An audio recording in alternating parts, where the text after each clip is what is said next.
What's up, guys? Today I'm going to have a beginner tutorial on how to become a better player in versus mode or the PvP mode in Minecraft Legends. So when the match first begins in PvP mode, you're going to notice you have 3 yellow and 3 blue allays. The yellow ones obviously are to build and the blue ones are to collect resources. So right away, you want to make sure you guys are collecting resources. It's very important you're always utilizing the blue allays to collect resources. You're literally going to be playing against yourself if you guys don't do so. It's going to end up being pretty bad if you guys don't have any resources being collected. So that is the first thing you guys have to do when you guys first start out, is collect resources. Next is build a very simple defense. It doesn't have to be too crazy or too complex, especially in the early days of fighting, but something to obviously fight off any piglins that try attacking you, or if a player tries to come at your base right away and wants to attack your fountain, good for them, but it's going to be a little bit difficult with just arrow towers shooting at them. So anyways, it gives you guys enough time to teleport back to the fountain too, which I'll teach you guys.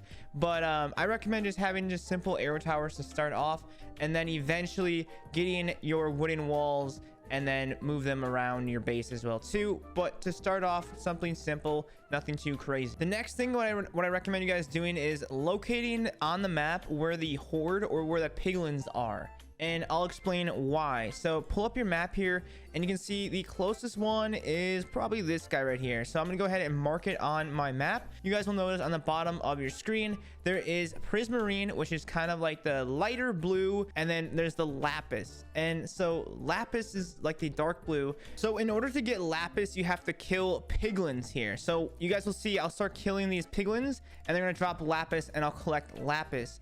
If I want to get prismarine, but in order to get prismarine, you guys are gonna have to destroy the piglin towers. And the reason why you guys want prismarine is because eventually later on in the game, you're gonna want some structures that are going to be able to mine coal or iron or redstone. In order to get those, in order to actually mine those blocks, you're going to need prismarine in your improvement. It might sound a little confusing now, but it will make sense by the time you guys finish this video. So right now my goal is to actually get prismarine. So what I'm going to be doing is I'm going to go ahead into my attacking and I'm going to spawn some cobblestone golems. So I spawned quite a bit of them, and I'm going to have them attack these towers. Keep grabbing them and attacking, and you guys can see when I destroy the tower, they drop prismarine. So now I have prismarine from those, I guess, destroyed towers. One thing you guys are kind of noticing when you guys are watching my gameplay too is I, as the player, am not physically running up to the structures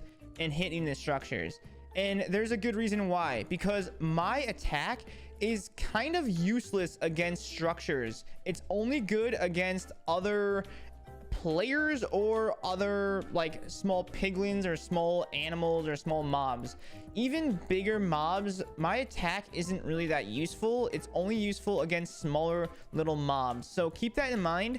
It's not worth your time to go ahead and run up to a building and start hitting it, because the amount of damage it's causing is not that much to attack it or even destroy it. So make sure you guys are constantly getting your army or your mobs or your troops and attacking the buildings for you. And with that being said, it's also not worth your mobs a time and effort to attack little piglins when they could be destroying the building. So if you guys see piglins running around causing havoc and distracting your mobs from destroying buildings, go ahead, take care of the piglins for your mobs or your army so they can focus on what's really important. All right, so I basically destroyed this entire base here, and I'm still gonna have my troops attack the rest of it. But now I got a ton of prismarine, so that's excellent. That's awesome. That's exactly what we need. So what I'm going to do is I'm going to actually fast travel to my base by holding my map and fast traveling straight back to my base. Now I'm back to my base, so I can do something fun as well. I'm going to actually place down another spawner, and I'm going to recall all my troops. So this is very important as well too, especially for beginners to understand. If you guys are playing by yourself, you guys are playing 1v1, it doesn't matter too much. But if you guys are playing with a full team,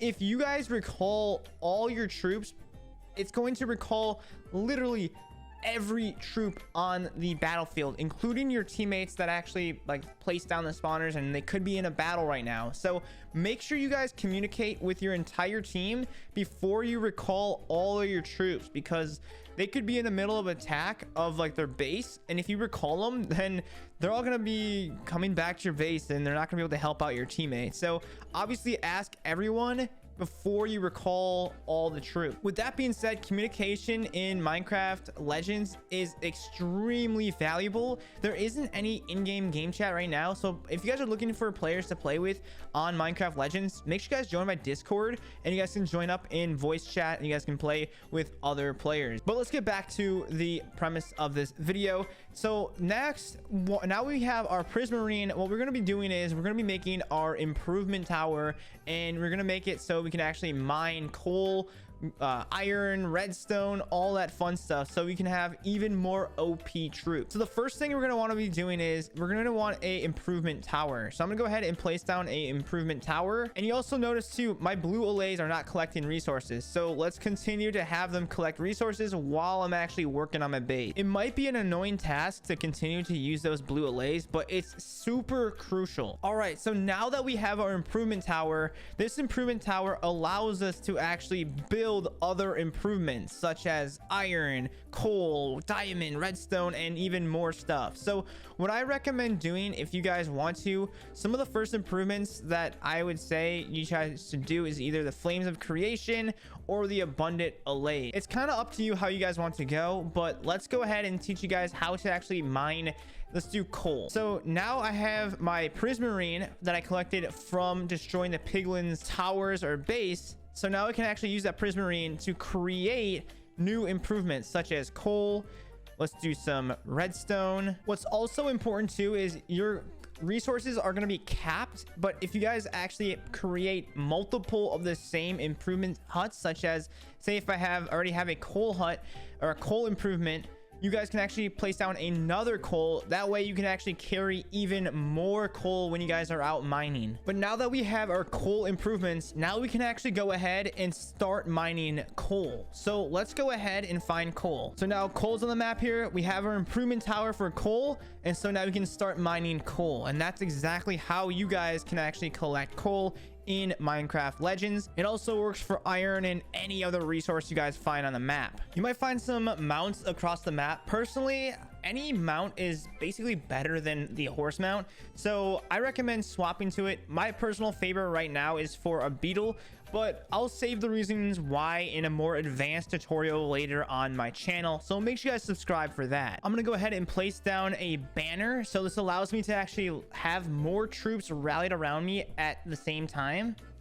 You can have up to literally 100 troops rallied up to you, so that is a huge advantage if you guys are ever trying to attack any base. And also remember too, you can also go into your song book, I think it's called. It's like this big book, and you can adjust your inventory with whatever build you guys are trying to work with. This is very crucial, especially if there's some tower or some item you guys want to use and it's not on your inventory HUD. You guys can go into your songbook and then you can replace it. So let's go ahead and show you guys what I mean. I'm going to go ahead and add in the redstone improvement back on my HUD and replace it with the banner.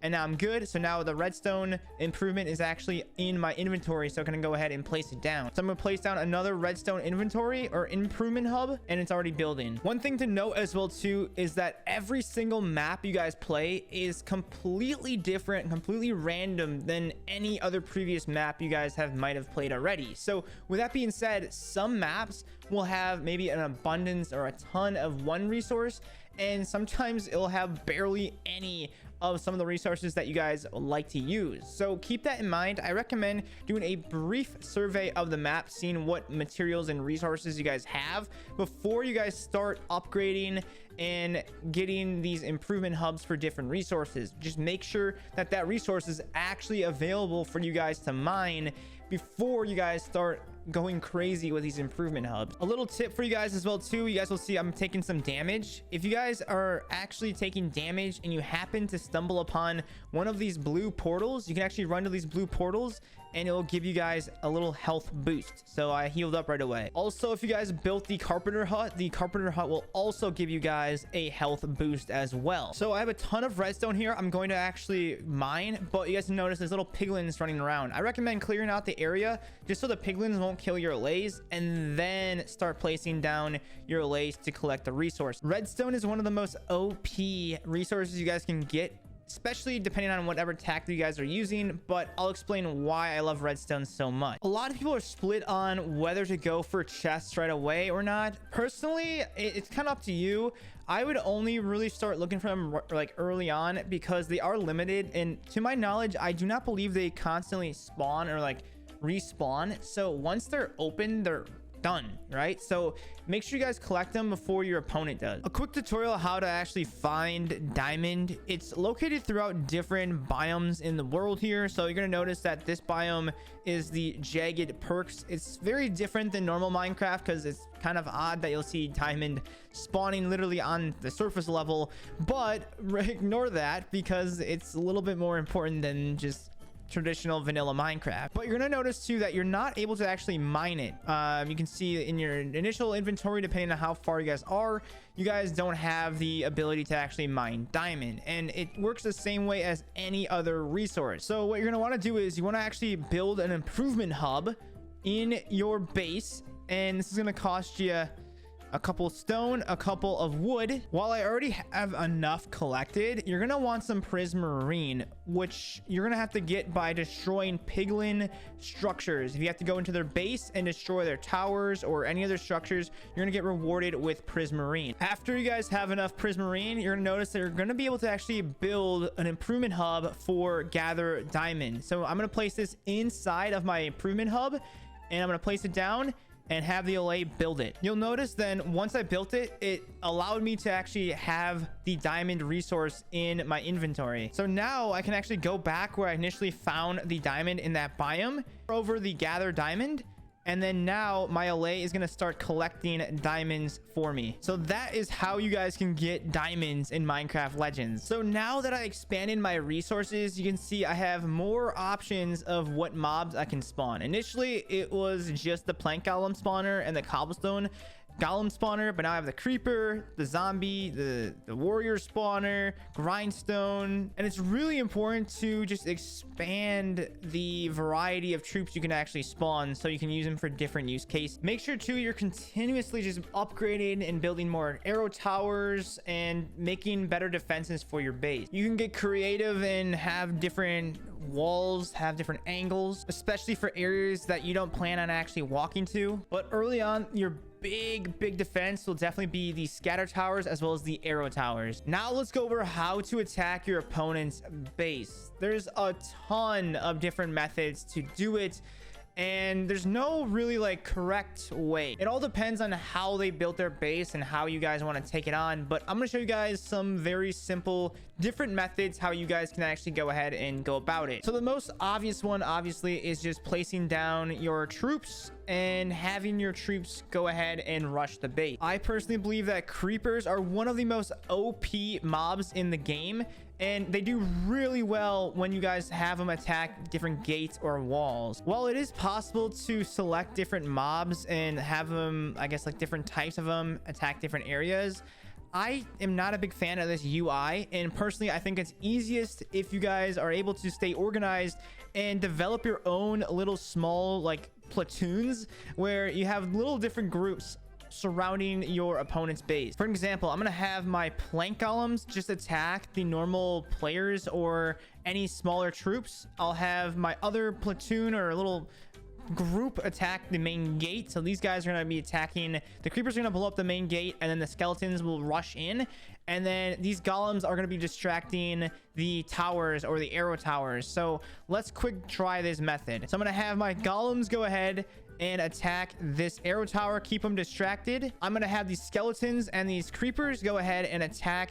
the main base gate, and then most likely they're gonna send some of their own troops or the reinforcements going after it. So let's go ahead and keep these guys on their toes, and make sure too, sometimes when you guys or when your troops stop or destroy a building, they're kind of sitting idle, so always constantly be picking them up and making sure they're moving on to the next target. However, though, this is like a very simple attack method. I'm sure some of you guys have already destroyed bases before, especially in campaign, but this is PvP multiplayer, so everything is different in PvP. All right, so now we are all set. Granted, this looks a little scuffed, but I want to show you guys the most OP way, especially if you guys are just a beginner in Minecraft Legends. This is gonna shock your opponent, and you could really show off to a lot of your friends of what to do. So we're gonna be making a redstone launcher. If it's not in your inventory bar, you have to go into your songbook or your like little book inventory thing, and make sure you guys select it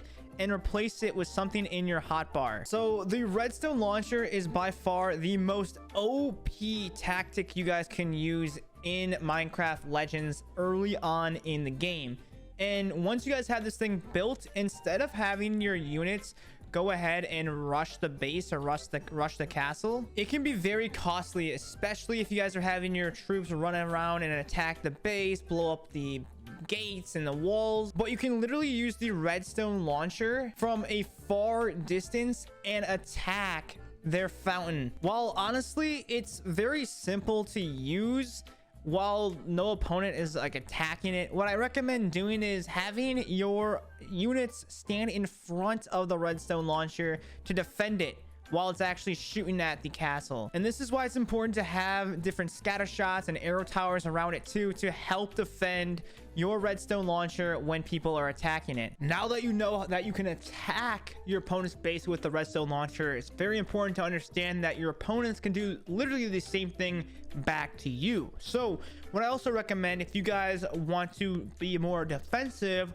I recommend once again going to your songbook and then getting a defense, a protector tower. This requires 450 stone and 200 iron. So same thing, we have to go ahead and collect prismarine and rinse and repeat. So now we have enough prismarine. We're gonna go back and grab a improvement hub for iron, and now we got iron, so now we can do the same tactic. One small tip: if you guys actually leave your troops or your units at one of the horde bases, they'll passively just keep destroying buildings that keep spawning. It doesn't work perfectly every time, and eventually the piglins will like outspawn and eventually kill off your units, but it's always kind of good to know if you guys ever need a passive resource of prismarine, your troops will keep destroying them when they spawn back. All right, so now you guys know how to build the redstone launcher. Now let's go ahead and show you guys how to defend using a protector. So now we have our resources for our protector tower. I'm gonna go ahead and grab my protector tower and move it back into our hotbar,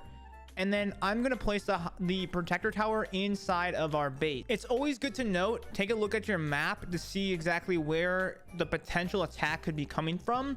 But if you don't really see where your enemy is building up like a small offensive, you can probably place it as close as possible to your fountain, just because it has a better chance of intercepting any redstone launcher. So I'm gonna go ahead and place one here, and I actually have enough materials for another one too, so I'll put this one on the other side. So now you can see that I have one built. You can see there's like little particles floating around, and that is the visual of showing that this thing is now protected from one of these protector towers. So I have two of them up, so it's pretty good defense. So if any redstone launcher tries to attack it, it's gonna get stopped from these protector towers. There's other tools that can help too, such as like the spyglass tower. If you go in your songbook too, you can see there's a spyglass tower, which is gonna increase the range. But overall, this is kind of like the basics, how you really need to know as a beginner in Minecraft Legends PvP. There are tons of different ways to play this game, and there's a lot of different strategies, which I'm gonna be covering on my channel. So I hope this video helped you guys kind of get started and understand